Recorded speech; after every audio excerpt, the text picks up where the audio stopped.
అనుగ్రహించిన సర్వోన్నతుడు ఘనమైన తండ్రికి మొదటగా లెక్కలేని నా కృతజ్ఞతాస్తుతులు తెలియపరుస్తూ ఈరోజు పునరుత్థానుడైన క్రీస్తు దినము ఆదివారము ఆత్మతోనూ సత్యముతోనూ మన తండ్రి అయిన దేవుణ్ణి ఆరాధించవలసిన వారిపై ఉన్నాం. మన ఆరాధనకి కూడి వచ్చిన నా సహోదరి సహోదరులైన మీ అందరికీ మరొకసారి క్రీస్తునామన హృదయపూర్వక వందనములు తెలియపరుస్తున్నానండి. ఈరోజు మరొకసారి దేవుని ఆరాధించడానికి, ఆయన మాటలు విని మరి ఎక్కువగా ఆయన సన్నిధిలో మనము ప్రభువుని జ్ఞాపకం చేసుకునే అవకాశాన్ని దేవుడు మనకిచ్చాడు కనుక అందరం సమయాన్ని సద్వినియోగం చేసుకుంటూ, అలాగే ఆయా ప్రాంతాల్లో ఉండి లైవ్ ద్వారా కూడా వాక్యాన్ని వింటూ మా కొరకు, మీరు చెప్పే పాఠాల కొరకు, పరిచర్య కొరకు ప్రార్థిస్తున్న ప్రతి ఒక్కరికి కూడా తాటిపూడి క్రీస్తు సంఘం నుంచి హృదయపూర్వక వందనములు తెలియపరుస్తూ ప్రార్థన చేసుకుని మన వాక్యంలోనికి వెళ్దాం. ప్రార్థన. ఎవరు మాట్లాడకూడదు. సర్వోన్నతుడు, సర్వశక్తివంతుడు, పరమందు వాసినుడు అయిన మా కన్న తండ్రి, మీ పరిశుద్ధమైన నామమును బట్టి స్తోత్రాలు స్తుతులు తెలియజేస్తాము. ఈ ఆదివారం ఆత్మతో సత్యముతో ఆరాధించే అవకాశాన్ని మీ కుమారుడైన క్రీస్తు సంఘము ద్వారా మాకు అనుగ్రహించినందుకు స్తోత్రాలు.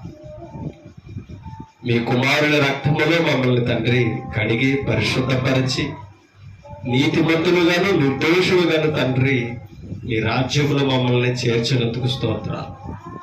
మరి తండ్రి రాజ్య పౌరులుగా ఆయన అధికారానికి మేము లోబడి మరి తండ్రి మీ చిత్తానుసారంగా మిమ్మల్ని ఆరాధించగలిగిన మరి వాక్య నియమములు నడుచుకునే స్థితిని మాకు ఇవ్వండి.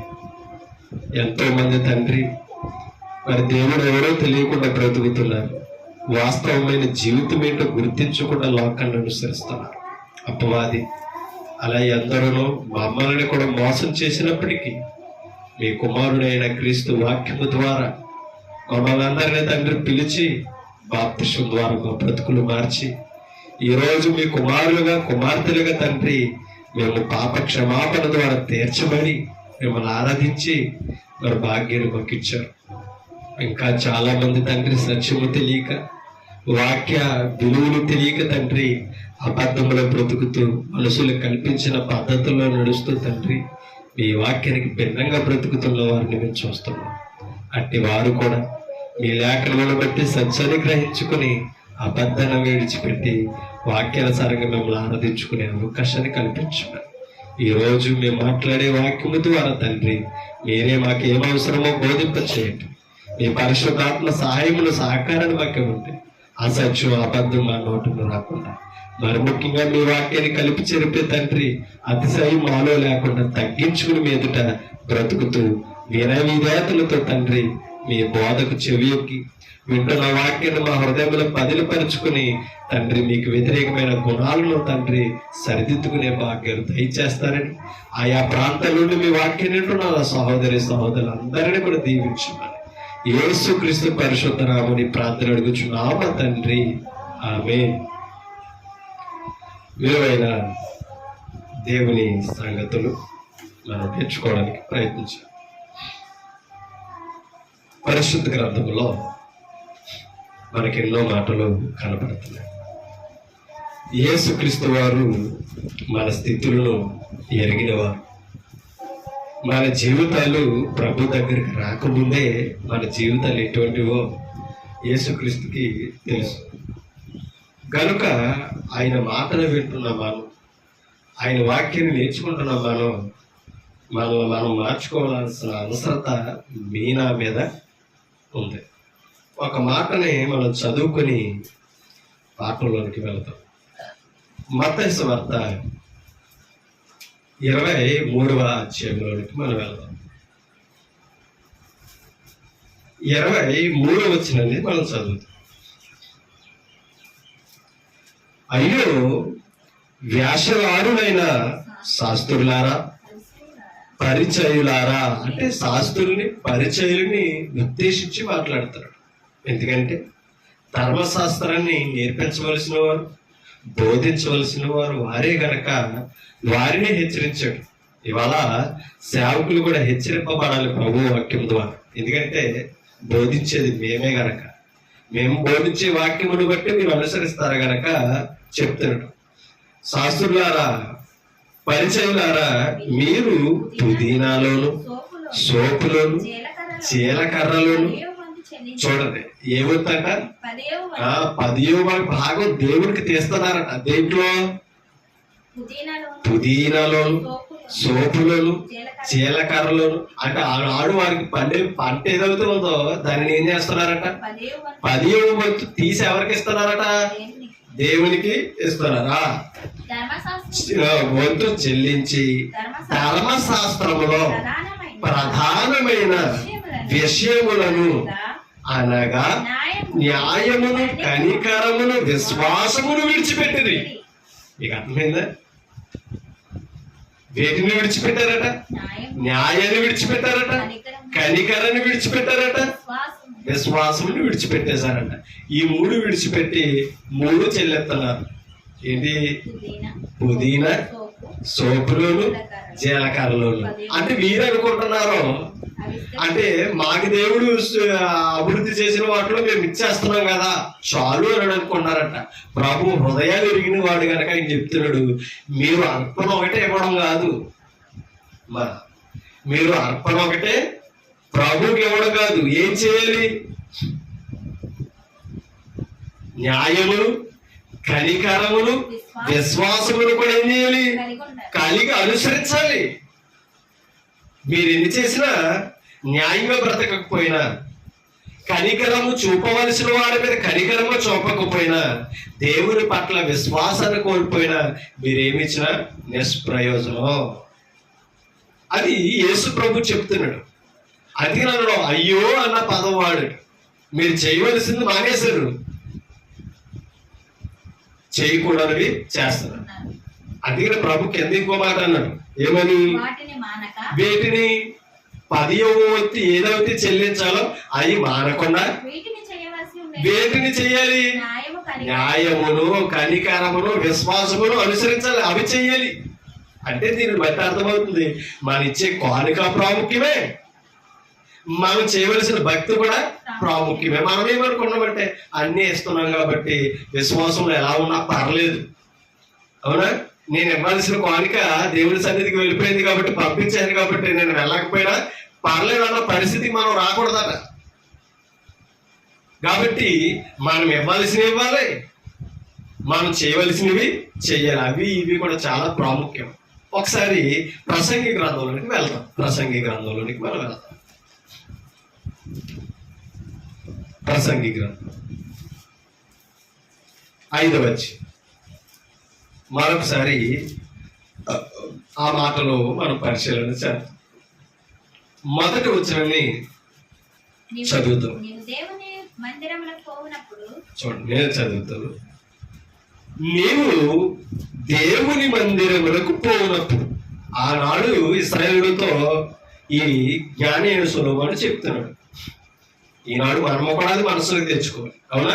ఈ వాక్యం చదువుతున్నామంటే మనం కూడా ఎక్కడికి వెళ్తున్నాం? మనం కూడా ఎక్కడికి వెళ్తున్నాం? దేవుని మందిరానికి, అవునా? సంఘానికి మనం వస్తున్నాం. ఆ దేవుని మందిరములకు పోయినప్పుడు నీ ప్రవర్తన జాగ్రత్తగా చూసుకునము. జ్ఞాని సొలొమోను రాజుగారు ఇశ్రాయేలుతో మాట్లాడుతున్న మాటలు ఇవి. అంటే ఇప్పుడు సంఘానికి వస్తున్న మనం కూడా ఏం చేయాలట? మన ప్రవర్తన జాగ్రత్తగా చూసుకోవాలి. అంటే అర్థం ఏంటి? వాక్యానుసారంగా ఉందా లేదా, దేవుడు అంగీకరించే రీతిలో నా ప్రవర్తన కొనసాగుతుందా లేదా, నా భక్తి నియమాలు ఉన్నాయా లేవని మనం ఏం చేయాలంట? చూసుకోవాలి. ఇంకొకరు చూపిస్తుంటే కోపం వస్తుంది కాబట్టి, అవునా? అమ్మ నువ్వు అలా మాట్లాడుకో, అయ్యా మీరు అలా కూర్చోకండి, నిశ్శబ్దంగా ఉండాలంటే ఏమొస్తుంది? కోపం వస్తుంది. అన్నప్పుడు ఏం చేయాలి? నీ ప్రవర్తన నువ్వే చూసుకో. ఇంకా పక్క వారు చూపించవలసిన పని లేదు కదా, సువార్థికుడి ద్వారా చెప్పించుకోవలసిన పని లేదు కదా, అవునే కదా? కాబట్టి ఎవరి ప్రవర్తన వారే ఏం చేయాలట? చూసుకోవాలి. చూడండి, నీ ప్రవర్తన జాగ్రత్తగా చూసుకొనుము, బుద్ధిహీనులు, ఆ మాటలు చూడండి, బుద్ధిహీనులు అర్పించున్నట్లుగా బలి అర్పించుట కంటే, అంటే చాలా మంది బలి అర్పిస్తున్నారు. ఎలా అర్పిస్తున్నారట అంటే దేవుని దగ్గర ఎలా ఉండాలో, ఎలా ఉంటున్నామో అసలు జీవితాన్ని పరిశోధన చేసుకోకుండా బలిచ్చేసి వెళ్ళిపోతున్నారంట. వారు ఎవరని చెప్తున్నాడు? బుద్ధిహీనులు అంట. దాని బుద్ధిమంతుడు ఏం చేయాలి? దేవుని దగ్గర ఎలా ఉండాలో, ఏం చేయమన్నాడో పరిశోధన చేయాలి. అది బుద్ధి. ఆలోచిస్తున్నామా? కానీ చాలా మంది ఏం చేస్తున్నారంటే బలిస్తే సరిపోద్దారని అనుకుంటారు. ఆదివారం ఒక రోజు వెళ్ళి దేవునికి ఇవ్వాల్సిన కానుక ఇచ్చేసి వచ్చేస్తే సరిపోద్ది అనుకుంటారు. అంటే చాలా మంది ఏమంటారు అనుకుంటారంటే కానుక వేయడం ముఖ్యం కాబట్టి కానుక సమయానికి వెళ్దాంలే అనేసి ప్రార్థనకు రారు, పాటలకు రారు, వాక్యం బోధించినప్పుడు రా, కానుకలు పాటకు వస్తారనమాట. అంటే అలా నియమించుకున్నారు. కొంతమంది ఏం చేస్తారంటే ప్రభురాత్రి భోజనం ముఖ్యం నాకు, ఎందుకంటే నన్ను జ్ఞాపకం చేసుకోమని చెప్పాడు కదా, నా శరీరం తిని నా రక్తమో త్రాగువాడు నిత్య జీవం పొందుతాడని అన్నాడు. కాబట్టి నేను ఎప్పుడు వెళ్ళొచ్చాక ప్రభురాత్రి భోజనం ఇచ్చినప్పుడు వెళ్ళొచ్చు. పాటలు పాస్టర్ గారు పాడేసుకుంటారు కాబట్టి, అవునా? ఇంకా మగవారు ఉంటే ఆ వారితో కలిపి వారు పాడుకుంటారు కాబట్టి మన పాటలకి వెళ్ళకపోయినా పర్లేదనే పరిస్థితిలో ఇవాళ ఉన్నారు. ప్రార్థన కూడా ఆయనే చేసుకుంటాడు కాబట్టి మనం ప్రార్థనకి వెళ్ళకపోయినా అంత ప్రాముఖ్యత ఏమీ కాదు. అవునా కాదు? ఇవాళ అలా నియమాలు ఎవరికి వారే పెట్టుకుని ఎవరికి నచ్చినప్పుడు వారు వస్తున్నారు. ఎక్కడికే? అందుకని అన్నాడు, నీ ప్రవర్తన ఒకసారి జాగ్రత్తగా చూసుకో. ఎందుకు వస్తున్నావు, ఎలా వస్తున్నావు, ఏది మైండ్లో పెట్టుకుని వస్తున్నావో జాగ్రత్తగా చూసుకో అని చెప్తాడు. అంటే దీనిని బట్టి మనకు అర్థమవుతుంది ఆరాధన అనేది ఎన్నయ్యా అంశాలు? 5 కదండి. ఎప్పుడు ప్రారంభం అవుతుంది ఆరాధన? అప్పుడే రావాలి. ఎప్పుడు ముగింపు అవుతుంది? అప్పుడే వెళ్ళాలి. అప్పుడే మనం పరిపూర్ణంగా దేవుణ్ణి ఆరాధించిన వారం అవుతాం. ప్రారంభానికే దేవుని సన్నిధిలో కూర్చోవాలి. ముగింపు అయ్యేదాకా మనం ఎన్ని పనులు జ్ఞాపకం వచ్చినా వదిలేసి వెళ్ళిపోకూడదు. అది మనం సరిదిద్దుకోవాల్సిన అవసరం మీ మీద, నా మీద కంపల్సరీ ఉంది. అది అన్నాడు మాట, బుద్ధిహీనులు అర్పించినట్లుగా బలి అర్పించుట కంటే, చూడడం సమీపించి ఆలకించుట. ఏంటి ఆలకించడం? దేవుని మాట వినడం శ్రేష్టమైనదట. దేనికంటే? బలి కంటే ఏది ప్రాముఖ్యమైనదట? సమీపించి ఆలకించాలట. ఆలోచించాలి. దేవుని మాట విని చేయాలి. సమూయేలు చేయలేదు, సౌలు చేయలేదు. ప్రవక్త సమూయేలు హెచ్చరించాడు, నువ్వు ఎన్నో చేయాలని అనుకున్నావు, మాట వినుట శ్రేష్టం. సౌలు రాజు గుర్తించుకో, నువ్వు దేవుని మాట వినాలి. నువ్వెన్నో చేస్తే దేవుడికి సంతోషమని ఎవరు మాట్లాడారు? సమూయేలు మాట్లాడు. ఒకసారి సమూయేలు గ్రంథానికి వెళ్తాం.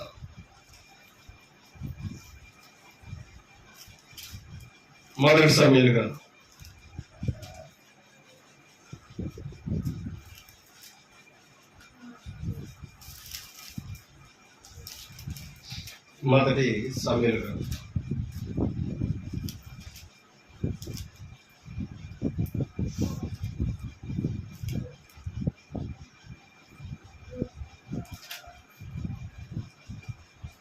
15వ అధ్యాయం.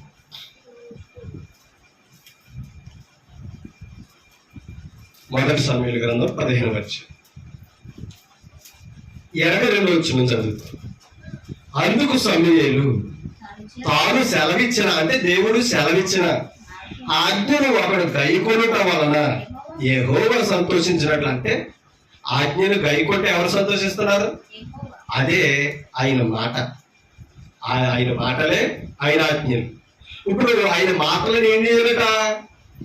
గైకొనాలి. ఆయన ఆజ్ఞలను ఒకడు గైకొనటం వలన యెహోవా సంతోషించినట్లు ఒకడు. ఆ మాటలు చూడండి. దహన బలులను బలులను అర్పించుట వలన ఆయన సంతోషించిన ప్రశ్న, ఆయన ఆజ్ఞలను అనుసరిస్తే సంతోషిస్తాడా, లేదంటే బలులు అర్పిస్తే, దహన బలులు అర్పిస్తే సంతోషిస్తాడని సమూయేలు సౌలుని హెచ్చరిస్తున్నాడు.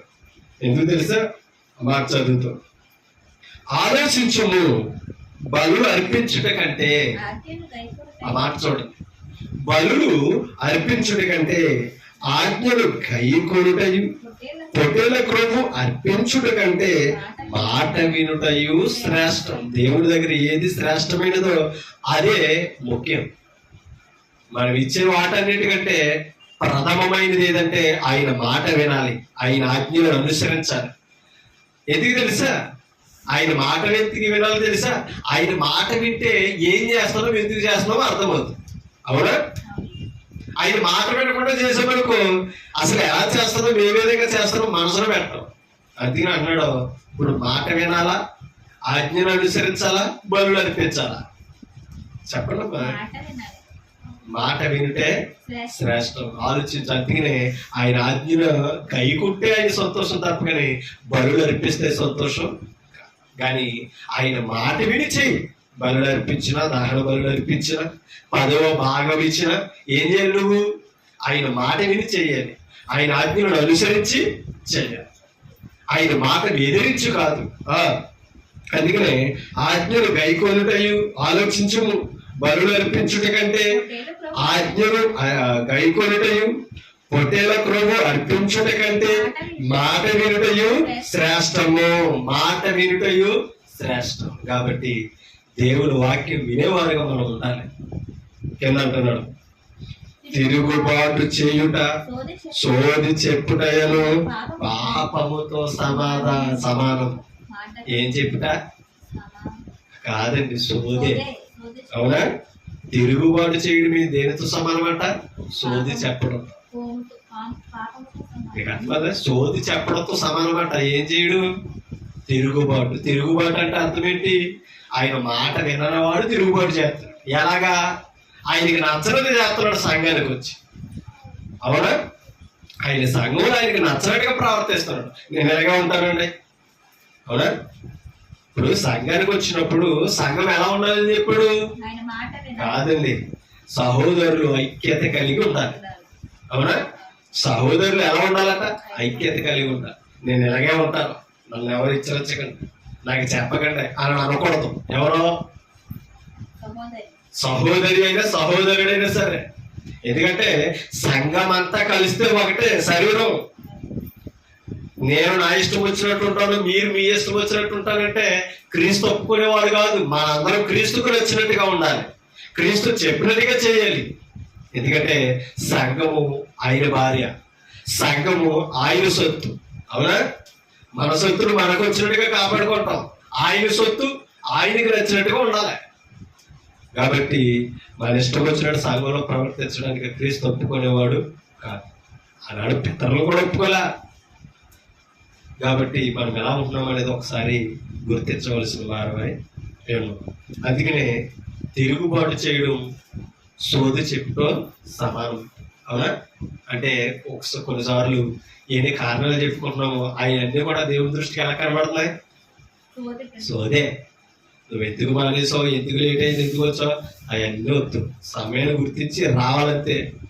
నువ్వే పరిస్థితుల్లో ఉన్నా ఆయన చెప్పవలసిన పని లేదు. ఎందుకని? అర్థమవుతుందన్నమాట. ఎందుకని? మనం రాకముందే, మాట్లాడకముందే, ప్రార్థించకముందే మన స్థితిగతులను ఎరిగినవాడు. అంతేకాదు ఈ సమయంలో మనం ఎలా ఉన్నామో కూడా చూస్తున్నవాడు. ఏ పరిస్థితుల్లో ఆరాధనకు వస్తున్నావో ఆయన చూస్తున్నవాడు. కాబట్టి ఏ పరిస్థితులు వచ్చినా, ఏ ఆటంకాలు వచ్చినా మనం కంపల్సరీ ఆయన సన్నిధిలో ఆయన పని జరుగుతున్నప్పుడు మనం ప్రత్యక్షం అవ్వాలంతే, వచ్చేయాలంతే, మన పాత్రనే కొనసాగించాలంతే. కాబట్టి మన సోటు, మన సీటు ఖాళీగా ఉండకూడదు.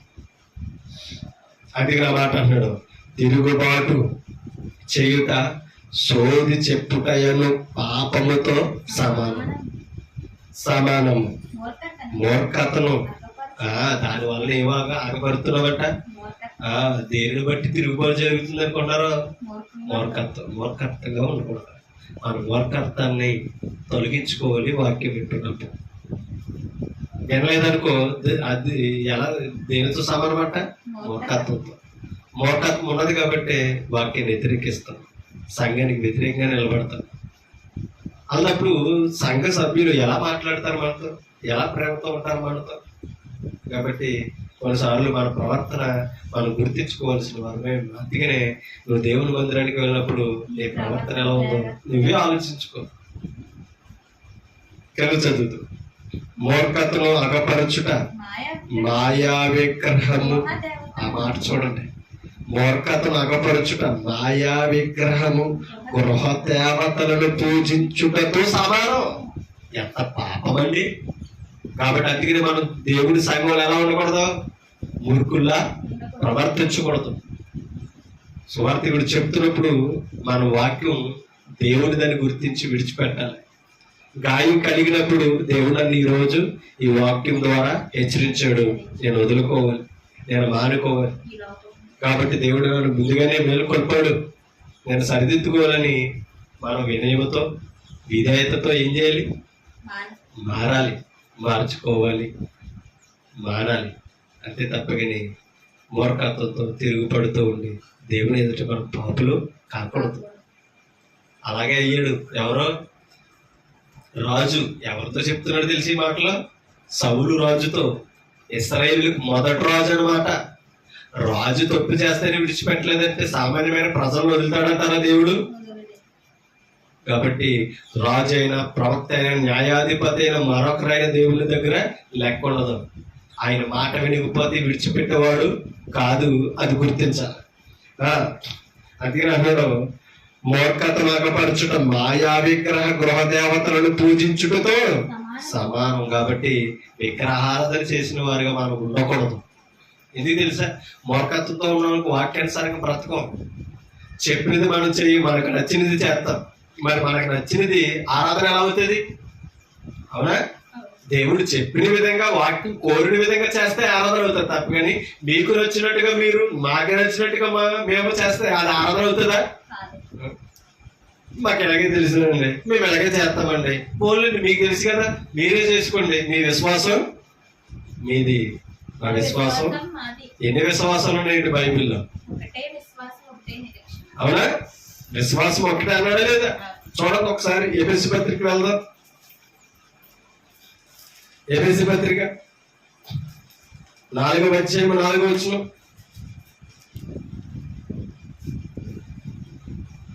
ఎఫెసీయులకు రాసిన పత్రిక 4వ అధ్యాయం 4వ వచనం. శరీరము ఒక్కటే, శరీరం ఒక్కటే, ఆత్మయు ఒక్కడే. ఆ ప్రకారమే మీ పిలుపు విషయమై ఒక్కటే నిరీక్షణ యందుటకు పిలువబడింది. ఇక్కడ 7 ఒకట్లు కనపడతాయి. ఒక్కటే, ఒక్కటే, ఒక్కటే. 5వ వచనం. ప్రభు ఒక్కడే, విశ్వాసము ఒక్కటా, అనేకమైనవా? మరి సంఘంలో ఉన్నవారు ఒక్క విశ్వాసంలోనే మనం ఉండాలి, ఒక్కటనే ఉండాలి. కాబట్టి మనకు నచ్చిన విశ్వాసంలో, సేవకుడికి నచ్చిన విశ్వాసంలో, లేకపోతే ఎవరికి నచ్చిన వారి విశ్వాసంలో కొనసాగేది భక్తి. కాబట్టి విశ్వాసము ఒక్కటే అన్నప్పుడు విశ్వాసులందరూ కూడా విశ్వాసము ద్వారా ఒక్కటే కలిగి ఉండాలి, ఒక్కటే అయి ఉండాలి. విశ్వాసం ఒక్కటే, బాప్తిస్మము ఒక్కటే, అందరికి తండ్రి అయిన దేవుడు ఒక్కడే. ఆయన అందరికి పైగా ఉన్నవాడై అందరిలోనూ వ్యాపించి అందరిలో ఉన్నాడు. ఆత్మ స్వరూపుడు కాబట్టి అందరిలో ఉన్నాడు. ఆయన ఎందరిలోనైనా ఉండగలడు. ఆయన పరిశుద్ధత కలిగి జీవిస్తే, ఒక్క విశ్వాసంలో మనం కొనసాగితే, ఒక్క ప్రభువుని ఆరాధన చేయగలిగితే, అవునా, వాక్యానుసారమైన బాప్తిస్మం పొంది మనము ఉన్నట్లయితే, పరిశుద్ధాత్మనే ఒక్కటి కలిగి ఉంటే, అంతేకాదు ఒక్కటే శరీరమై ఉన్న సంఘములో మనం ఉంటే, ఆయన అధికారములో, ఆయన ఆధిపత్యములో మనం ముందు కొనసాగించిన వారు అవుతాం. అందుకని అన్నాడు, విగ్రహారాధన మనం చేయడానికి దేవుడు ఒప్పుకునేవాడు కాదు. విగ్రహారాధన అంటే ఒక బొమ్మకి పూజ చేయడము నమస్కరించడమే కదా మనం అనుకుంటున్నాం. కానీ దేనితో పోల్చాడు విగ్రహారాధనే? మూర్ఖతను అగపరుచుట విగ్రహారాధన. విగ్రహము చూడండి, మాయా విగ్రహము గృహదేవతలను పూజించుటతో సమానమని చెప్పాడు సమూయేలు గ్రంథంలో. కాబట్టి మన మూర్ఖుల్లా ఉంటే గనక ప్రభు దగ్గర విగ్రహారాధన చేస్తున్న వారు అవుతాం. మూర్ఖుడు వింటాడా? చెప్పలు మీరు. మూర్ఖులు వింటారా? ఇది తప్పని తెలిసినా కూడా లోబడతారు. హెచ్చరిస్తే అది లోబడని వారు సంఘంలో ఉన్నవారు అవ్వకూడదు, పరిశుద్ధులు కాకూడదు. కాబట్టి మనం పరిశుద్ధులు, మాట వినేవారుగా ఉండాలి, ప్రభువుకు విధేయత చూపేవారుగా ఉండాలి, వాక్యం మెచ్చుకునే విధంగా మన భక్తి విశ్వాసాలు కొనసాగాలి. అందుకని అన్నాడు ఏమని? మాయా విగ్రహ గృహదేవతలను పూజించుటతో సమానము. యెహోవా ఆజ్ఞలను విసర్జించితివి కనుక నీవు రాజుగా ఉండకుండా ఆయన నిన్ను విసర్జించనా? ఇక అర్థమైంది. విసర్జింపగా ఎవరో ఏం చేశాడంట అంటే ఇప్పుడు తప్పు చేసింది ఎవరు? మూర్ఖతను అగపరిచింది ఎవరు? ఏమా సోది చెప్పడం ఎవరు? తిరుగుబాటు చేసింది ఎవరని అంటే ఆజ్ఞలు గై కొనకుండా ప్రవర్తించింది ఎవరంటే రాజు. తీసేయడంతే సీట్లో నుంచి. ఆయన మనసుని ఎరిగి చేయవలసిన వాడిని వెతుక్కుంటున్నాడు. సెలెక్ట్ అయిపోయాడంతే. ఎవరు? దావీదు. అందుకే చెప్పాడు ఇశ్రాయేలుతో, దావీదు నా హృదయానుసారుడు. మనం కూడా దేవుని హృదయానుసారులుగా ఉండాలి. అంటే దాని అర్థం ఏంటి తెలుసా? నేనేమి కోరుకుంటానో అదే చేస్తాను, నేనేమి ఊహించుకున్నానో అదే చేస్తాడో, నా మనసులో ఏ సంకల్పం ఉందో అదే నెరవేరుస్తాడు. మనకు కూడా ఆయన హృదయానుసారంగా బ్రతకాలి, ఆయనకి ఇష్టంలోనిగా మనం జీవించాలి. అవునా? కాబట్టి మన హృదయాలకి నచ్చినట్టుగా మనం చేయకూడదు. మన హృదయ ప్రేరేపణలతో వెళ్ళకూడదు. మన హృదయాన్ని ప్రేరేపించవలసిందేది అది లోకం కాదు. అవునా? కోరికలు కాదు. మన హృదయాన్ని ఏది ప్రేరేపించాలి? కేవలం వాక్యం ఒకటే ప్రేరేపించాలి. అప్పుడు క్రీస్తుకి ఆయన హృదయానుసారులుగా మనం బ్రతికే అవకాశం. ఇప్పుడు రండి ప్రసంగి గ్రంథానికి 5వ అధ్యాయము 1వ వచనం. నీవు దేవుని మందిరమునకు పోయినప్పుడు నీ ప్రవర్తన జాగ్రత్తగా చూసుకునుము. బుద్ధిహీనులు అర్పించున్నట్లుగా బలి అర్పించుడి కంటే సమీపించి ఆలకించుట శ్రేష్టం. ఎంత శ్రేష్టమో సమయం చెప్పాడుగా. ఇక రాజు చెప్తున్నాడు మరలా, ఆలకించుట శ్రేష్టము. వారు తెలియకయే దుర్మార్గపు పనులు. ఎవరు వారు? బుద్ధిహీనులు. అంతేనా? బుద్ధిహీనులు ఎలా ఉంటారంట? దుర్మార్గపు పనులు చేస్తారు. మరి మనమెవరం? మనమెవరం? పరిశుద్ధులు కదా చెప్పాలి. మనమెవరం? క్రీస్తునందు పరిశుద్ధులుగా. కాబట్టి మనం ఏం చేయకూడదు? దుర్మార్గపు పనులు చేయకూడదు. అంటే దాని అర్థం ఆయన మాట వినకుండా ప్రవర్తించకూడదు, మనకు నచ్చినట్టుగా మనం నడవకూడదు, ప్రభు వాక్యము ఒప్పుకునేది కాదు. అందుకని అన్నాడు, వారు తెలియకయ్యే దుర్మార్గపు పనులు చేయదు. మనం తెలిసి అలా ఉండకూడదు.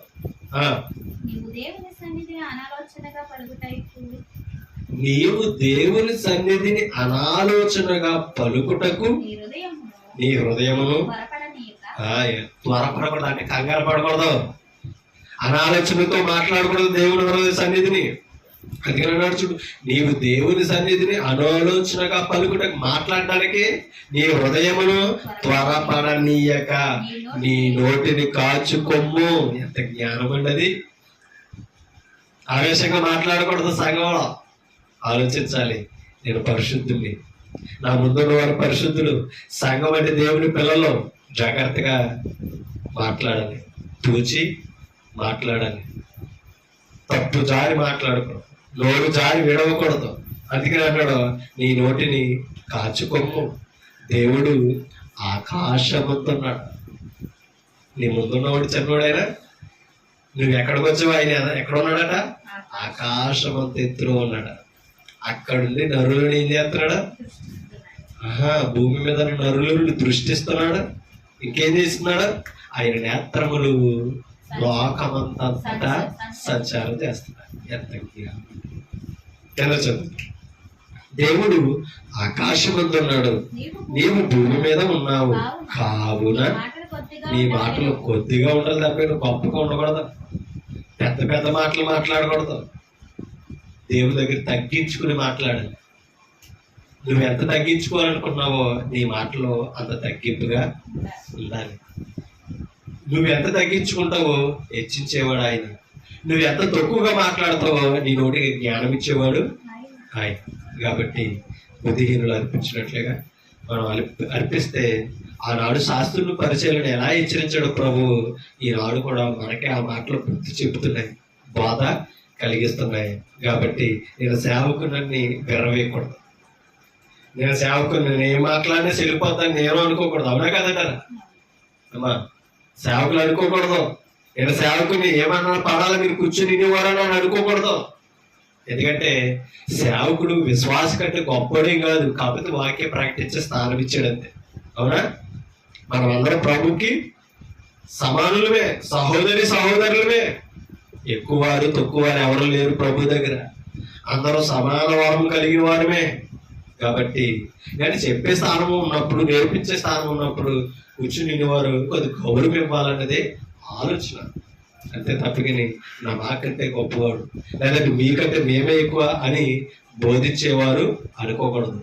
పెత్తనాలు చేయడానికి, అధికారం చేయడానికి వారు ఒప్పుకోకూడదు. అంతేకాదు నాయకత్వం చేయడానికి కూడా నాయకుడు ఎవరంటే, నడిపించేవాడు ఎవరంటే యేసుక్రీస్తు. ఆయన అధికారానికి మనం లోబడాలి. కాబట్టి సేవకులైన విశ్వాసులైన క్రీస్తులందు అందరము సమానులమే. కాబట్టి ఎవరిని తక్కువ చేసి మాట్లాడడానికి దేవుడు అవకాశం ఇవ్వలేదు. అందుకనే శాస్త్రుల పరిచర్లతో ఆ మాట వివరించాడు. అంతేకాదు మనం బలి అర్పించేటప్పుడు, దేవుడి సంఘంలో ఆరాధన చేసేటప్పుడు ఎలా ఉండాలో చెప్తాడు. మత్తయి సువార్త 5వ అధ్యాయం, మత్తయి సువార్త 5వ అధ్యాయం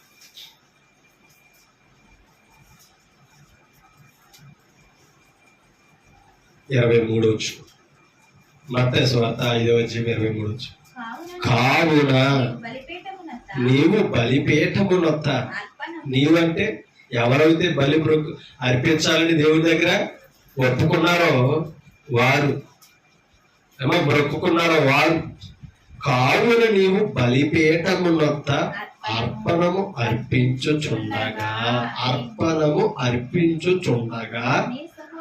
నీ సహోదరుని మీద, నీ సహోదరునికి విరోధమేమైనా కలదని, అంటే ఆయనకి నీకు తగద ఉందని, అవునా, గొడవ ఉందని, ఎక్కడ? ఆ బలిపీఠం దగ్గర. నువ్వు అర్పణం అర్పిస్తున్నప్పుడు ఆ బలిపీఠం దగ్గర అక్కడ నీకు జ్ఞాపకం వచ్చిన ఎడలా, అంటే ఆ విరోధం, ఆ శత్రుత్వం నీకు జ్ఞాపకం వస్తే ఎప్పుడు? బలిపీఠం దగ్గర దేవుని ముందు బలి అర్పిస్తున్నప్పుడు, అంతేనా? నీకు జ్ఞాపకం వస్తే ఏం చేయమన్నాడు? అక్కడ బలిపీఠము ఎదుటనే నీ అర్పణం ఏం చేసేమన్నాడు? ముందు వదిలే, విడిచిపెట్టుము, మొదట వెళ్ళి నీ సహోదరునితో ఏం చేయాలంట? అందుకనే నీ దేవుడి సన్నిధికి వచ్చినప్పుడు ప్రవర్తన చూసుకో, ఆలోచించుకో. సమయం అన్నాడు, బుద్ధిహీనులు అర్పించినట్లుగా బలి అర్పించుట కంటే సమీపించి ఆలకించుట శ్రేష్టము. మీకు అర్థమవుతుందా? మూర్ఖతను అగపరచుట మాయా విగ్రహారాధనతో సమానము అనడే లేదా? కాబట్టి దేవుని మీద తిరుగుబాటు చేయకూడదు. బలులు అర్పించుట కంటే మాట వినుట శ్రేష్టము అని అన్నాడు. కాబట్టి ఆయన మాట వింటున్న మనం కొన్నిసార్లు ఆరాధనలో ఎవరి మీద విరోధం అనేది జ్ఞాపకం వస్తాయి, శత్రుత జ్ఞాపకం వస్తాయి. మనం వెళ్ళి ఏం చేయాలి చెప్పండి? సమాధానపడి సహోదరులతో సాధ్యమైతే సమస్త మనులతో మనం ఎలా ఉండాలట? సమాధానంతో ఉండాలి. కాబట్టి సమాధానమే శాశ్వతం తప్ప కానీ కోపము, మూర్ఖత్వము శాశ్వతం కాదు. మనల్ని ప్రభుకు దూరం చేస్తున్నారు. ఇప్పుడు వాక్యం మనల్ని ఎంత మేలు కొలుపుతుందండి, ఎంత సరిదేస్తుందండి. కాబట్టి ఆరాధనలో ఉన్న మనం సహోదరుల మీద విరోధం లేకుండా ఉండాలి. ఉంటే కనుక ఏం చేయాలి? సమాధానపరుచుకుని రావాలి. ఎందుకు తెలుసా? ఆరాధన అంగీకరించాలి అని అంటే అప్పుడు ఇశ్రాయేలుతో అంటున్నాడు ప్రభు, మీ అర్పణము అంగీకరించబడాలంటే, మీ బలి దేవుడు అంగీకరించాలంటే ముందు ఏం చేయాలి? మీరు సమాధానపడి రండి, ఆ విరోధ భావం లేకుండా రండి అని ప్రభు చెప్పాడు. అక్కడ నీ అర్పణము విడిచిపెట్టి, అక్కడ బలిపీఠం ఎదుటనే నీ అర్పణము విడిచిపెట్టి మొదట వెళ్ళి నీ సహోదరులతో సమాధానపడుము, అటు తర్వాత వచ్చి నీ అర్పణమును అర్పింపుము. మీకు అర్థమవుతుంది? అర్పణమును ఏం చేయాలంట? అర్పించుము. నీ ప్రతివాదితో నీవు త్రోవలో ఉండగాని త్వరగా వారితో వీధులకు వెళ్తున్నా, ఆలోచించాలి. అయితే ఒక తగాదతో స్టేషన్కి వెళ్తున్నా, సమాధానం ఎక్కడ పడాలట?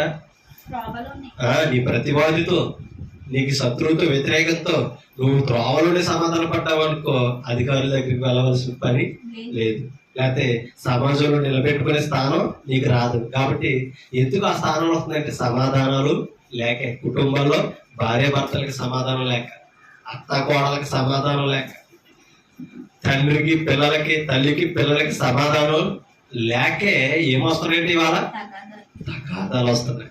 కాబట్టి అలాంటివి ఉన్నప్పుడు మనం ఏం చేయాలంట? చెప్పండమ్మా, ఏం చేయాలట? సమాధానం పడితే లవ్వులు పాలయ్యే పరిస్థితికి వెళ్ళాం, సమాజంలో తలదించుకునే పరిస్థితికి రాము. కాబట్టి వాళ్ళ వాక్యం మనకి నేర్పుతున్నది నేర్చుకోవాలి, నేర్చుకున్నది పాటించాలి. అప్పుడు మనం ఏమవుతుందో తెలుసా? కాపాడుకుంటున్నాం. ఒకళ్ళు వేలెత్తి చూపించే అవకాశం మనకే వాక్యం ద్వారా తేకుండా కాపాడుకుంటున్నాం. అది సంఘం ఇవాళ కలిగి ఉన్న గొప్ప భాగ్యం. కాబట్టి మనం ఆలోచించాలి. నీవు త్రోవలో ఉండగానే త్వరగా వాడితో సమాధాన పడుము, లేని ఎడల ఒకవేళ నీ ప్రతివాది నిన్ను న్యాయాధిపతికి అప్పగించిన. ఎవరు న్యాయాధిపతి? జడ్జి గారు. అది స్టేషన్ నుంచి కోర్టుకి ఎక్కడికి వెళ్తుంది ఇవాళ? అవునా? ఇంట్లో ఉండవలసిన గొడవ, ఈదులో కూడా సమాధానం పడక, పెద్దల మాట కూడా వినకపోవడం వల్ల ఎక్కడికి వెళ్ళారు? స్టేషన్కి వెళ్ళారు. అక్కడ కూడా సరి అవ్వకపోవడం వల్ల ఎక్కడికి వెళ్ళిపోయింది? ఇప్పుడు జడ్జి గారి దగ్గరికి పోయింది. కాబట్టి అటువంటి పరిస్థితి ఇవాళ పరిశుద్ధులు కలిగి ఉండకూడదని ప్రభు ఆనాడే హెచ్చరించాడు. ఆ న్యాయాధిపతికి అప్పగించును, న్యాయాధిపతి నిన్ను బంట్రోతులకు అప్పగించును. ఎవరికి అప్పగిస్తాడంట? బంట్రోతులు. కాబట్టి అటువంటి స్థితికి వెళ్ళకూడదని చెప్తున్నాడు. అంతటా నీవు చెరసాలలో, అప్పుడు బంట్రోతులు, ఇప్పుడు పోలీసులు, అంతేనా? అప్పుడు చెరసాల, ఇప్పుడు జైలు, అంతేనా? కాబట్టి ఆ పరిస్థితికి వెళ్ళే స్థితి కలుగుతున్నాం. కడపట కాసు చెల్లించు వరకు అక్కడ నుండి నువ్వు వెలుపలకి. అంటే అర్థం ఏంటి? ఇప్పుడు ఈ నేరస్తుడు ముద్దాయిని తెలిసినప్పుడు దానికి తగిన సెక్షన్లు ఉంటాయి కదా, 1442 సెక్షన్ ప్రకారంగా 3 ఏళ్ళు యావగార శిక్ష విధిస్తాము, లేకపోతే ఒక 2 ఏళ్ళను, లేకపోతే 3 నెలలను ఉంటుందా లేదా? ఒకరు ఉంటారు, వాళ్ళు చేసిన ఘోరానికి యావజ్జీవ శిక్ష. అంటే అర్థం ఏంటి? బ్రతుకున్నంత కాలం ఎక్కడ ఉండాలి? సెలవులోనే ఉండాలి. ఎందుకంటే ఘోరాలు చేసిన వారు అనమాట. టీవీలో వైరల్ అయింది కదా, భార్యని చంపేసి ఉడకేసేయడు కదా కుక్కర్లో, మరలా నా భార్య కనబడతలేదని కేసు వేసాడంట. కొన్ని ఆధారాల తర్వాత తేలినట, ఏమని? ఈయన చంపాడని. రుజువు ఏదన్నాడు అనుకున్నాడట. ఇవాళ అలా ఉందండి వ్యవస్థ. అతి మూర్ఖులు అయిపోయారండి. మృగాల అడుగులో కాదు, ఇవాళ ఊళ్ళో తిరుగుతున్నాయి మానవ మృగాలు. గుర్తించుకోవాలి. వాకింగ్ దగ్గరుండి కూడా మనం లేకపోతే సరి చేయబడకపోతే, మనం మూర్ఖతను విడుచుకోకపోతే ఏమైపోతుంది? ఒకసారి ఆలోచన చేయాలి. తగ్గించుకోవాలండి. ప్రతిదానికి కోపం ఏంటండి? నీకు ఎంత కోపం పనికిరాదని ఈదులో కూడా చెప్పకముందు నీ భార్య చెప్తున్నప్పుడు సరిదిద్దుకో, నీ బిడ్డలో హెచ్చరిస్తున్నప్పుడు విను. కాబట్టి బయట వారు చెప్పే పరిస్థితి రాము. కుటుంబం చెప్పినప్పుడు వినకపోవడం వల్లే బయట వాళ్ళకి కూడా మనం లోపం అవుతాం. అవునంటే కాదంటారా? చెప్పండి. కాబట్టి మనల్ని మనం మార్చుకోవాలి, ఆ పరిస్థితికి వెళ్ళకూడదు. వాక్యం ఆనాడే చెప్పాడు యేసుప్రభు. తనను వెంబడిస్తున్న జనసమూహంతో చెప్తున్న మాటలు ఇవి, కొండ మీద ప్రసంగాలు ఇవి. తెలుసండి, ఆ సమాజం అంతా, సమాజాన్ని, కుటుంబాన్ని మేలుకొల్పే బోధ చేశాడండి క్రీస్తు బోధ. సమాజాన్ని పాడు చేసిన బోధలు కాదండి ఇవి. అటువంటి క్రీస్తు మీద, క్రైస్తవుల మీద బోధ చల్లే సమాజం అండి వాళ్ళ. ఎంత జ్ఞానం అండి! నీ కుటుంబాన్ని సరిదిద్దుకోమని చెప్తున్నాడండి. నీ శత్రువుతో సమాధానం ఉండని చెప్తున్నాడు. ఎందుకు వెళ్ళిపోవాలి నువ్వు జైలుకి? ఎందుకు వెళ్ళిపోవాలి కోర్టు మెట్లకి? అలాంటి చెప్పాడు యేసు ప్రభు. నువ్వు సిగ్గుపాలవ్వకూడదు.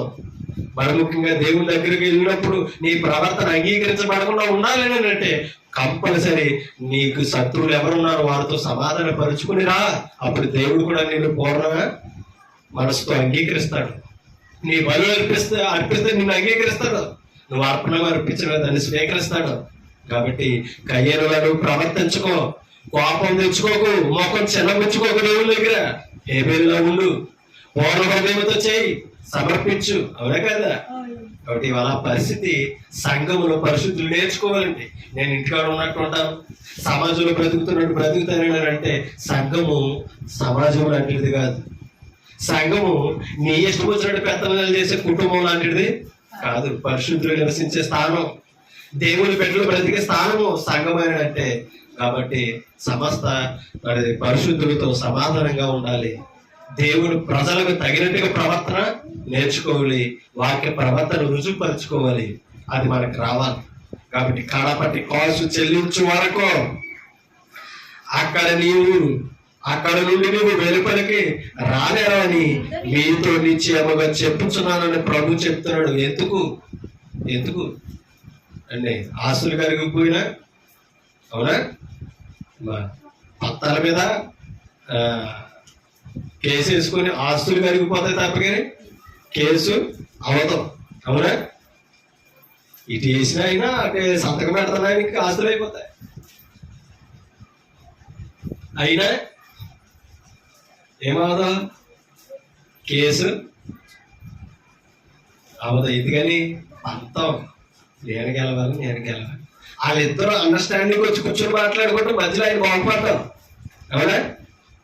అది ఈ తరపున బాధితున్నది ఆయన బాగుపడతాడు, ఆయన తరపున బాధితున్నది ఆయన బాగుపడతాడు. ఇప్పుడు వచ్చి ఒక్కసారి కేసు వాదించాడంటే దానికి దక్క వచ్చేవాళ్ళే లేదా? వాళ్ళు ఎవరు బాగుపడుతున్నారా? ఇది అర్థం కాకే సినిమాల్లో కూడా చూపిస్తారు. అవునా? ఒరే బాబు, అది అలాంటి సినిమాల్లో ఆ స్టోరీలు చూసినప్పుడు నవ్వుకుంటాం కాదు, కొన్ని జీవితాలు సమాజంలో ఎలా ఉన్నాయనే ఇది చూపిస్తున్నారు. అలా పంతాలకు పోయి పక్కను బాగుపడచ్చు, నువ్వు చెడిపోకో. కాబట్టి నీ కుటుంబం ముందు వెనకాల నేను నమ్ముకొని జాగ్రత్త అని చెప్తున్నాను. అటువంటి పరిస్థితులు సమాజంలో ఈనాడు ఉంటాయని ఆనాడే చెప్పాడు యేసు ప్రభు. ఎంత జ్ఞానం అండి ప్రభు! భవిష్యత్తు పెరిగి మాట్లాడుతున్న ప్రభు. అటువంటి ప్రభువుని ఇవాళ చులకన చేస్తుంది లోకం. ఒకసారి మనము అర్థం చేసుకోవాల్సిన పరిస్థితి మనందరి మీద ఉంది. కాబట్టి మనకి ఏదైనా విరోధం ఉన్నప్పుడు, ఏదైనా తగాదం ఉన్నప్పుడు సమాధానం అనేది చాలా ప్రాముఖ్యం. అయ్యో తప్పు అయిపోయిందండి అని అంటే అది పెద్ద ఘోరమేం అయిపోతాం. అవునే కాదు? కాండ్రాన్ని తప్పే చేసావు, క్షమించండి, తెలియకపోలేదు, పొరపరచాలన్నప్పుడు క్షమించమన్నాక ఇంకేమో అర్థం చూపిస్తాడు అవుతాడు. అవునా? ఆయన ఆలోచనతో మార్చుకుంటాడు. ఓకే, అతను వినకపోయినా పక్క వాళ్ళు అంటారు తప్పు అయిపోయిందని అంటున్నాడు కదా, ఒప్పుకున్నందుకైనా నువ్వు వదిలేచ్చు కదా అని అంట. దేవుడు కూడా అంతే. మన పాపములు ఒప్పుకుని విడిచిపెట్టాలి తప్పని కప్పుకుంటే వర్తిల్లము. కీర్తన గ్రంథంలో చెప్పాడు కదా, తప్పిదమ్ములు దాచివాడు వర్తిల్లడు, వాటిని ఒప్పుకొని విడిచివాడే ఆయన గర్భించు. కాబట్టి ఎలా ఉంటున్నాం, ఏ పరిస్థితిలో ఉన్నాం, ఎలా నడుచుకున్నాం అనేది మనల్ని మనం గుర్తించుకోవాల్సిన అవసరం నీ మీద నా మీద కంపల్సరీ ఉంది. అలా ఉంటేనే మనల్ని మనం ప్రభు ఎదుట కాపాడుకోవాల్సిన అవసరత మనందరి మీద ఉంది. కాబట్టి ప్రభు సన్నిధిలో ఉన్న మనం, ప్రభు బోధ వింటున్న మనల్ని మనం కాపాడుకోవాల్సిన అవసరత, అతి బాధ్యత మనందరి మీద ఉంది. కాబట్టి కాపాడుకుందాం, సమాధానంగా ఉందో బుద్ధిహీనులా ఉండకూడదు, మూర్ఖత్వం కలిగి ఉండకూడదు, విగ్రహారాధన చేసే ప్రవర్తనతో మనం సంఘంలో ఉండకూడదు. ఒక్క మాట చూపించి నేను ముగింపులోనికి వెళ్తాను. మత్తయి సువార్తలోనే 8వ అధ్యాయం.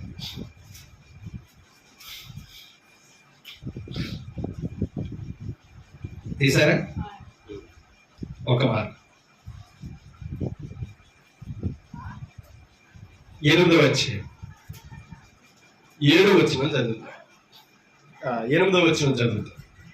ఆ శతాధిపతి, ప్రభువా, నీవు నా ఇంటిలోనికి వచ్చుటకు నేను పాత్రుడను కాను, నీవు మాట మాత్రము సెలవివ్వు, అప్పుడు నా దాసుడు బాగుపడి. శతాధిపతి ప్రభుని వేడుకుంటున్నాడండి. ఎవరి కొరకు? దాసుని కొరకు. మరలా అన్నాడు, శతాధిపతి అంటే 100 మందికి అధిపతి, 100 మందికి నాయకుడు. ఇప్పుడు ప్రభువు పిలవగానే రాగలడు. ప్రభుతో అన్నాడు, నేను అధికారం ఎరిగిన వాడిని, రమ్మంటే వస్తాడు, నేను పొమ్మంటే పోతాను. కానీ నాకు అధికారం విలువ తెలుసు కనుక నీకున్న స్థాయికి నా కుటుంబంలోనికి అడుగు పెట్టడానికి నేను యోగ్యుడును కాను, నువ్వు మాట మాత్రం సెలవిస్తే చాలు, నా దాసుడు ఏమవుతాడు అన్నాడు, బాగుపడునని చెప్పగానే ఇప్పుడు ప్రభు అన్నాడు 9వ వచనం, నేను కూడా అధికారములకు లోబడిన వాడును, నా చేతి కింద సైనికులు ఉన్నారు, నేను ఒకరిని పొమ్మంటే పోవును, ఒకరిని రమ్మంటే వచ్చును, నా దాసుని ఈ పని చెయ్యమంటే చెయ్యునని ఉత్తరం ఇచ్చాడట. ఇప్పుడు ప్రభు అన్నాడు, యేసు ఈ మాట విని ఆశ్చర్యపడ్డాడట. యేసు ఈ మాట విని ఆశ్చర్యపడ్డాడట. ఆశ్చర్యపడి వెంట వచ్చుచున్న వారిని, అంటే జనసమూహమును చూచి, ఇశ్రాయేలీలలో నేనెవరికైనను నేనింత విశ్వాసం ఉన్నట్టు చూడలేదని నిశ్చయముగా మీతో చెప్పుచున్నాను. ఇందాకేమన్నాడు? యేసుప్రభు ఏమన్నాడు? శాస్త్రుడి పరిచర్యలతో పుదీనాలోను, సోపులోను, జీలకర్రలోనే కాదు, ఏం చేయమన్నాడు? కనికరమును, విశ్వాసమును, ఇంకా న్యాయమును విడిచిపెట్టక, వాటిని మానక, వీటిని కూడా ఏం చేయమన్నాడు? చేయమన్నాడు. కానీ ఇశ్రాయేలులో ఏం కనపడలేదు ప్రభుకి? విశ్వాసం కనపడలా. కానీ ఒక శతాధిపతిలో కనిపించింది. ఇశ్రాయేలులో నేను ఎంత విశ్వాసం ఎవరిని చూడలేదు. అసలు అధికారం గురించి వివరించి, దాసుని గురించి ఆయన ఇచ్చిన వివరణ, ఆయన ఇచ్చిన విశ్వాసం సామాన్యమైనది కాదు. ఎంత గొప్పనైనా సరే నువ్వు అడుగు పెడితే చాలయ్యా, ఇంకా చెప్పక్కల, నువ్వు నా గుమ్మలోకి రావక్కల, నువ్వు ఉన్న చేట నుంచి నా దాసుడు బ్రతకాలని ఒక మాట సెలవిస్తే చాలు, నువ్వు ఏమైపోతాడు? నా దాసుడు బాగుపడిపోతాడు అన్నాడు లేదా? స్వస్థపరచబడతాడు అన్నాడు లేదా? నేను మనం ఎలా ఉన్నాం? అదే మాట వినపడుతుంటే, అదే ప్రభు దగ్గరికి వచ్చే సమయం దొరుకుతుంటే, పోలీ ఇంకో ఆదివారం వెళ్దామని కదమ్మా, అవునా? ఇంకో ఆదివారం వెళ్దాంలే, ఇంకో మంగళవారం వెళ్దాంలే, బైబిల్ క్లాస్లే కదా, పోలే లేట్ అయిపోయిందిలే, అవునా? ఇవాళ అలా అనుకునే పరిస్థితిలో ఉన్నామని అంటే ఏది పోగొట్టుకుంటున్నాం? ప్రభు మాట ఎంత గొప్పదో మనం ఎంత విలువిస్తున్నాం, ఎలా గుర్తించుకుంటున్నాం ఆ మాటల విలువ అర్థం అవ్వాలి ఇవాళ మనందరికీ. అది నా మాట అన్నాడు, ఇశ్రాయేలులో నేను ఎవరికి ఇంత విశ్వాసం ఉన్నట్టు చూడలేదని నిశ్చయముగా మీతో చెప్పుచున్నాను. ఇప్పుడు చదవండి, చెప్తున్నాడు చూడండి. అనేకులు తూర్పు నుండి, పడమటి నుండి వచ్చి అబ్రహాముతో కూడాను, ఇస్సాకుతో కూడాను, యాకోబుతో కూడాను పరలోక రాజ్యమందు కూర్చుందురు. గాని ఎవరట? ఇప్పుడు ఎవరో శతాధిపతి గురించి చెప్తున్నాడు. అన్యుడు ఇశ్రాయేలు రాజ్యమందు, ఇశ్రాయేలుతో కూడా అబ్రహాము, ఇస్సాకు, యాకోబులతో కూడా పరలోక రాజ్యమందు కూర్చుంటారు అని చెప్తున్నాడు. ఎవరు తెలుసా?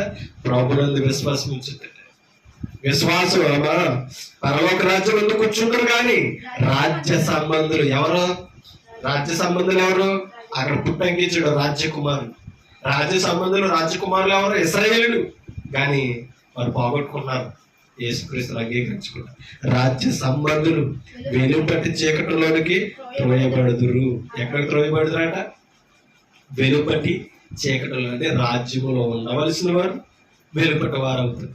కాబట్టి రాజ్యములో ఉన్నవారిగా ఉండాలి తప్ప రాజ్యం వెలుపటి సంబంధాలుగా ఉండకూడదు. అదే చెప్పుడు, కడపటి వారనీకులు మొదటి వారు అవుతారు, మొదటి వారనీకులు కడపటి వారు అవుతారు. వాళ్ళ ముందుగానే సంఘంలో కూర్చో పరలోకానికి వెళ్ళడానికి కడపటి స్థితికి వెళ్ళిపోతే పాతాళమే మన స్థానం అయితే. కాబట్టి మనం ఏం మార్చుకున్నాం? వాక్యం విని గ్రహించాలి. వాక్యం వినడం గొప్ప కాదు, వాక్యం బోధించడం గొప్ప కాదు. మనం ఏం చేసుకోవాలి? మార్చుకోవాలి, తప్పులు సరిదిద్దుకోవాలి, తగ్గించుకొని బ్రతకాలి. ప్రభు మనిషిని ఎరుగుండాలి. ఇశ్రాయేలుతో అది చెప్తున్నాడు, మీరు మొదటి వారు కానీ ఇప్పుడు ఏమవుతున్నారు? కడపటి వారు అయిపోతున్నారు. ఎందుకు తెలుసా? ప్రభు వాక్యానుసారంగా బ్రతకుండా అంగీకరించుకున్నారు. కానీ కనపటి వారే ఎవరు? శతాధిపతి ఎవరని చెప్పాడు? కనపటి వాడు, రాజ్య సంబంధి కాదు. కానీ విశ్వాసం ద్వారా ఏమవుతున్నాడు? చెప్పాలి, విశ్వాసం ద్వారా ఏమవుతున్నాడు? రాజ్య సంబంధి అవుతున్నాడు. కాబట్టి మనం అందరం అన్యులం, ఇశ్రాయేలులు కాదు, రాజ్య సంబంధులు కాదు. కానీ ఇప్పుడు ఎక్కడ ఉన్నాం? మనం క్రీస్తు రాజ్యంలో ఉన్నాం. రాజ్య పౌరస్థితి కలిగి ఎలాగనుక ఉన్నారు? యేసు క్రీస్తుని రాజుని అంగీకరించాం గనక, యూదుల రాజు అయి ఉన్న అధికారం కలిగిన క్రీస్తును ఒప్పుకున్నాం గనక ఇవాళ రాజ్య సంబంధులు అయ్యాం. కానీ క్రీస్తును ఒప్పుకున్న వారందరూ కూడా రాజ్య వెలుపటి సంబంధులు అవుతున్నారు. ఎందుకు అవుతున్నారు తెలుసా? ఒక మాట చెప్పి నేను ముగించేస్తాను. చూడండి, ఇదే కిందకి ఒకసారి చదివేశాక ఒక మాట చదువు. రాజ్య సంబంధులు వేలపడి చీకటిలోనికి త్రోయబడుదురు, అక్కడ ఎప్పుడు పండ్ల కొరుకుటయు ఉండదని మీతో చెప్పుచున్నాను. అంతటా యేసు వెళ్ళుము, నీవు విశ్వాసించిన ప్రకారము నీకు అగునుగాకని శతాధిపతితో చెప్పిను. ఆ గడియలోనే అతని దాసుడు స్వస్థత. ఇప్పుడు స్వస్థపరిచేది ఏది? విశ్వాసం స్వస్థపరుస్తుందా లేదా? కాబట్టి విశ్వాసం అంటే ఎవరి దగ్గరికి రావాలి? ఏ బలహీనతలున్నా, ఏ పరిస్థితులున్నా విశ్వాసానికి కర్త అయిన క్రీస్తు దగ్గరికి మనం రావాలి. ఇప్పుడు ఆయన ఏం చేయగలడంట? ఏ పరిస్థితుల నుంచి అయినా స్వస్థపరచగలట. ఆలోచించాలి. ప్రభు దగ్గరికి వెళ్ళకపోయినా నా దాసుడు బాగుపడతాడో, నీ మాటకి అంత శక్తి ఉన్నది అన్నాడు. ఇప్పుడు ప్రభు దగ్గరకు వచ్చి కూడా మన విశ్వాసంలో కోల్పోతే ఆలోచించాలి. అందుకనే ఒక స్వార్థికుడు ఎందుకు నిలబెట్టాడు తెలుసా? దేవుడు దాసులను ఎందుకు ఇచ్చాడు తెలుసా? ఈ మాట చదివిందని ముగించేస్తున్నా. చూడండి,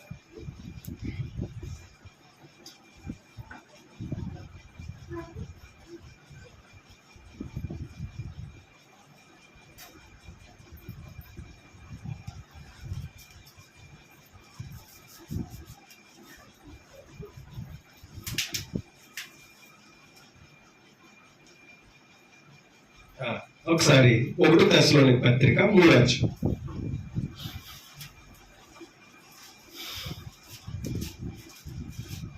8వ వచనం చదువు. 1 తెస్సలోనికీ రాసిన పత్రిక 3వ అధ్యాయం 8వ వచనం. ఎలాగనగా మీరు ప్రభువునందు స్థిరముగా నిలిచితిరా. ఎవరో? పరిశుద్ధులు, విశ్వాసం నిలిచితిరా. మేమను ఎవరో? అపోస్తలులు అన్నమాట. ప్రకటించి ప్రభువుకు పరిచయం చేసిన వారు, వాళ్ళ బోధని నిలబడితే కనుక బోధించిన వారు బ్రతికినట్టేనా? అందుకని అంటున్నారు, ఇవాళ సంఘం వరకు పనిచేస్తున్న సువార్థికుడు చెప్పిన వాక్యానుసారంగా బ్రతికగలిగితే, సరిదిద్దుకోగలిగితే మీరు సువార్థికుని బ్రతికించిన వారు అవుతారు. కానీ మీరు పడిపోయారా? మమ్మల్ని పడగొట్టిన వారు అవుతారు. కాబట్టి ఒక సువార్థికుడు ఎందుకు ముందుగా ఉంటాడు, అన్నింటిలో ఎందుకు మాదిరిగా ఉంటాడంటే, మేము స్థిరంగా ఉన్నాం, మీరు ఉండాలని చెప్పడానికి.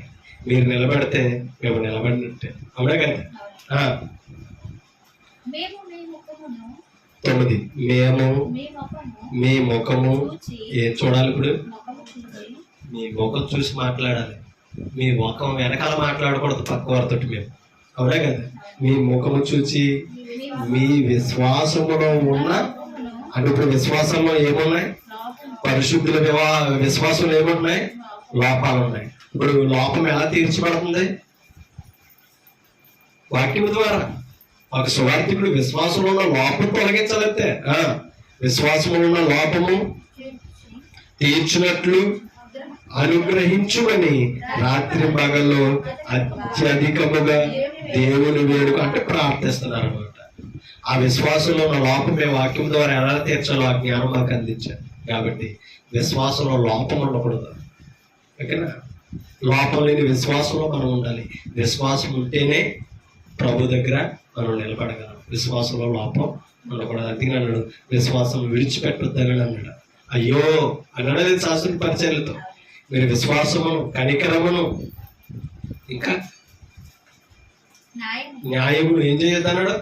విడిచిపెట్టక వాటిని చేయొచ్చు, వీటిని మనం కూడా వాక్యానుసారంగా బ్రతకాలి. చేయవలసింది చెయ్యాలి. మన విశ్వాసాన్ని మనం కాపాడుకోవాలి. కానుక ఇచ్చేస్తున్నాం కదా, అయిపోయిందంటే వదలం. నీ కానుక కంటే నా కానుక కంటే ముఖ్యం మనమే, మన హృదయమే. మన తర్వాత కానుక, మన తర్వాత అర్పణలు, మన తర్వాత చేసే పనులు. కాబట్టి మనం ఇచ్చే వాటికంటే ముందు మనం నచ్చాలి ప్రభుకి, తర్వాత మనవన్నీ ప్రభు అంగీకరిస్తారు. కయ్యనులా కాకుండా ఏబేలులా ఉందో, అలాగే హనన్య సప్ఫీరాలాగా పరిశుద్ధాత్మని ఎదిరించేవారుగా కాకుండా పరిశుద్ధాత్మని అపోస్తుల్లా గౌరవిద్దాం, లోబడదాం, సంఘానికి విధేయులుగా ఉందాం, మరి సమాధానం కలిగి ఉందామని నన్ను నేను హెచ్చరించుకుంటూ, మిమ్మల్ని హెచ్చరిస్తూ ఓపిక మీ అందరికీ హృదయపూర్వక వందనాలండి. Thank you.